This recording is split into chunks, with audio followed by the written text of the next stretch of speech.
औज़ुबिल्लाहिमिनश्शैतानिर्रजीम बिस्मिल्लाहिर्रहमानिर्रहीम। अस्सलाम वालेकुम स्टूडेंट्स। अच्छा तो स्टूडेंट्स, जैसा कि मैंने आपको कहा था, जैसे ही मैं फ्री होऊंगा इंशाल्लाह आप लोगों को सब लेक्चर प्रोवाइड करूंगा। तो फाइनली मैं फ्री हो गया हूं, तो इंशाल्लाह जो बुक भी पकड़ूंगा वो आप तक सारी की सारी लेक्चर उसके जब तक हो नहीं जाएंगे तब तक नेक्स्ट बुक नहीं हम करेंगे।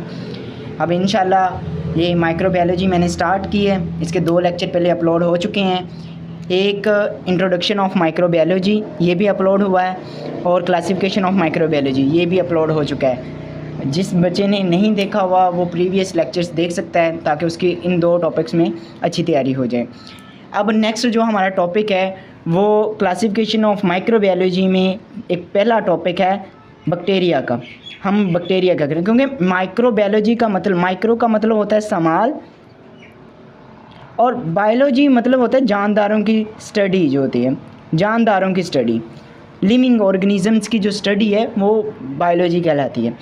क्योंकि आज का हमारा जो टॉपिक है वो है बैक्टीरिया के रिलेटेड, तो हम आज बैक्टीरिया के रिलेटेड ही पढ़ेंगे। जैसा कि मैं आप लोगों को बता देता हूँ, बैक्टीरिया हम दही खाते हैं, तो अगर हम उसको माइक्रोस्कोप के अंदर देख लें तो हम लाइफ भर में कभी दही ना खाएं, क्योंकि इसमें इतने ज़्यादा बेशुमार हमको जानदार, ज़िंदा जानदार नज़र आएंगे जो हलचल कर रहे होते हैं। जैसे मछली के बच्चे होते हैं ना, मेंढक के बच्चे होते हैं, वो हलचल कर रहे होते हैं, इस तरह बैक्टीरिया भी जो हलचल कर रहे होते हैं। तो हम अगर उसको देख लें कि इसमें ज़िंदा जानवर हैं और हम ये खाते हैं तो हम तो कभी नहीं खाएँगे। हमारा टॉपिक से हट के तो हमें नहीं वैसे कोई बात करनी चाहिए, लेकिन फिर भी मैंने आपको बता दिया। अब बैक्टीरिया क्या होते हैं इसकी डेफिनेशन सुन लें। Bacteria small single celled prokaryotic microorganism. Prokaryotic microorganism वो होते हैं जिनमें lack of membrane bonded organelles होती हैं, जिनका न्यूक्लियस जो होता है किसी मेम्ब्रेन में गिरा हुआ नहीं होता, उनको कहते हैं bacteria. Lack membrane bonded organelles.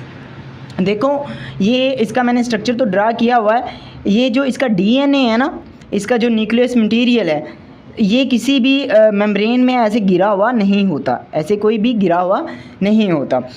तो जिनका नहीं गिरा हुआ होता उनको कहते हैं हम प्रोकैरियोटिक्स, और बैक्टीरिया क्या हैं, सिंगल सेल्ड प्रोकैरियोटिक ऑर्गेनिजम्स हैं।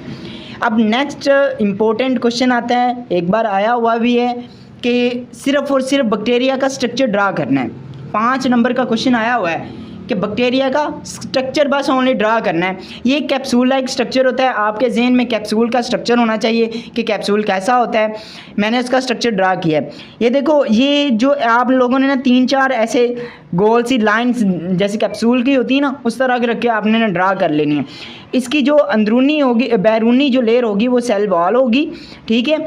और इसके अंदर जो छोटे छोटे ग्रैन्यूल से छोटे छोटे गोल गोल से दायरे होंगे, ये तो वैसे तो मैंने इसको कोमा शेप ड्रा किए हैं ना, लेकिन ये ज़्यादातर ऐसे होते हैं, ऐसे गोल से, तो ये प्लाज्मिड्स कहलाते हैं।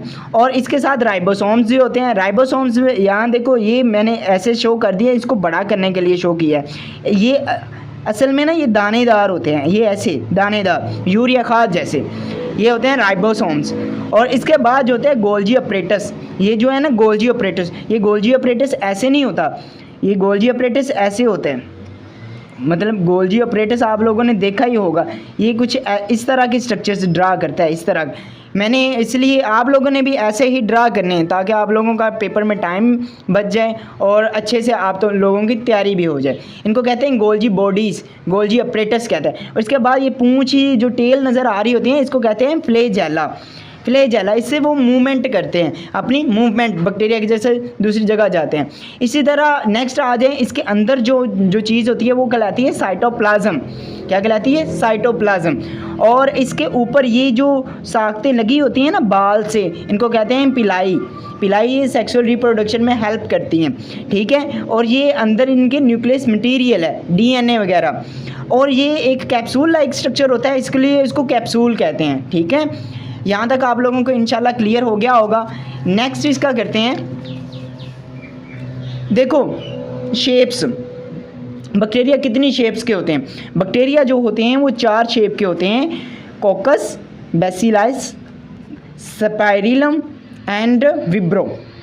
जो कोकस होते हैं ना, कोकस होते हैं रोड, अंडे नुमा शक्ल के होते हैं। अंडा तो आप लोगों ने देखा होगा, जैसा अंडा होता है वैसा कोकस होता है, ठीक है, कोकस बैक्टीरिया, कोकाई बैक्टीरिया इनको ऐसे भी कहते हैं। और इनका डायामीटर जो है 0.5 माइक्रोमीटर से लेके 1 माइक्रोमीटर तक इनका डायामीटर होता है।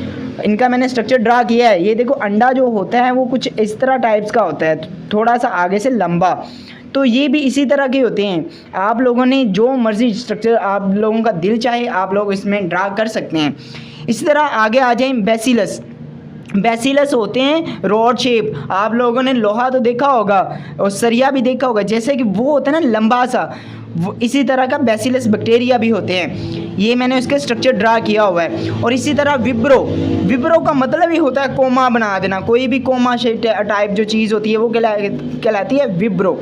मैंने इसका स्ट्रक्चर ड्रा किया है, आप लोग भी इसका ऐसे ही स्ट्रक्चर ड्रा करेंगे। ज़्यादा डिटेल में जाने की कोई ज़रूरत नहीं है। इनकी कोकस जो हैं इनकी फर्दर आगे टाइप्स हैं, जैसे कि स्ट्रेप्टोकोकस, स्टेफलोकोकस, ये आप लोग ना करें, ये छोड़ दें।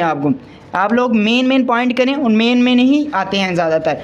अब नेक्स्ट की तरफ आ जाएं, वो कहता है कि स्पाइरेला, यानी कि बैक्टीरिया जो होते हैं वो स्पाइरल शेप्ड कैसे होते हैं। स्पाइरल आपने देखा होगा, आजकल तो आलू भी स्पाइरल शेप के आ रहे हैं, वो जो चिप्स फ्राई हो रही है वो भी स्पाइरल शेप की करके दे रहे हैं। ये जो होता है ना स्ट्रक्चर, ऐसे जो स्ट्रक्चर ड्रा किया जाता है, this is known as spiral. ऐसी शेप जिन बैक्टीरिया की होती हैं वो कहलाते हैं स्पाइरल बैक्टीरिया। इसके बाद आ जाती है इसकी रिप्रोडक्शन। बैक्टीरिया अपनी नस्ल कैसे बढ़ाते हैं। बैक्टीरिया एसेक्सुअली रिप्रोड्यूस करते हैं। अब ए का मतलब क्या होता है, ए का मतलब होता है जिसमें दो पेरेंट्स माँ और बाप दोनों नहीं होते, माँ और बाप नहीं होते। इसमें ना तो माँ होती है ना बाप होते हैं।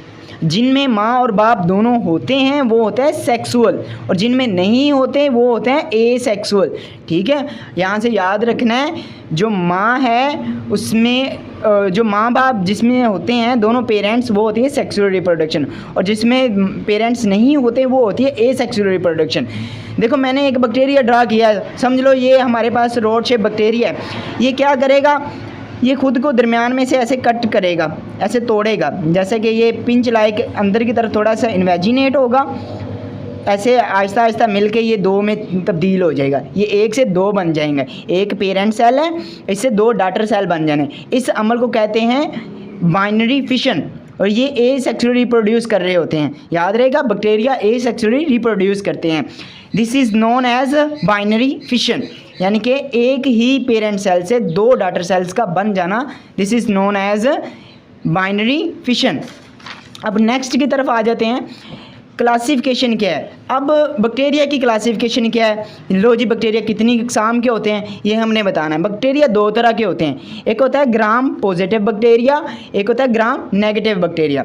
आप लोगों ने याद रखना है, जो होते हैं ना ग्राम पॉजिटिव बैक्टीरिया, उनका जो क्रिस्टल वायलेट कलर होता है वो वॉश करने के बाद भी वही रहता है। उनका क्रिस्टल कलर जो होता है वायलेट कलर चेंज नहीं होता। इनका जो लास्ट पे स्टेन करने के बाद जो कलर बचता है वो होता है पर्पल कलर। याद रखना है, जिनका रंग पर्पल होता है वो होता है ग्राम पॉजिटिव बैक्टीरिया, और जिनका नहीं होता वो आगे उनके आगे ले जाओ, उसको ना छेड़ना भी नहीं है, इसको है क्या ये।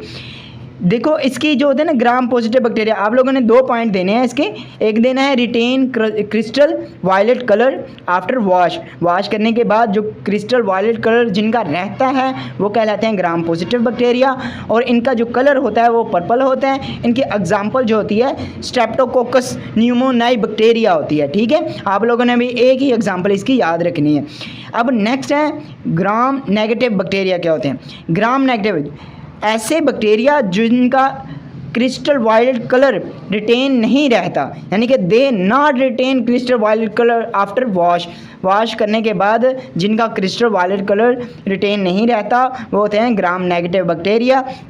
और इनका वाश जो स्टेन करने के बाद कलर बचता है वो होता है पिंक और रेडिश ब्राउन कलर होते हैं, यानी कि कुछ पिंकिश होते हैं, कुछ रेडिश ब्राउन कलर के होते हैं, ठीक है। इनकी एग्जांपल है इकोलाई बैक्टीरिया।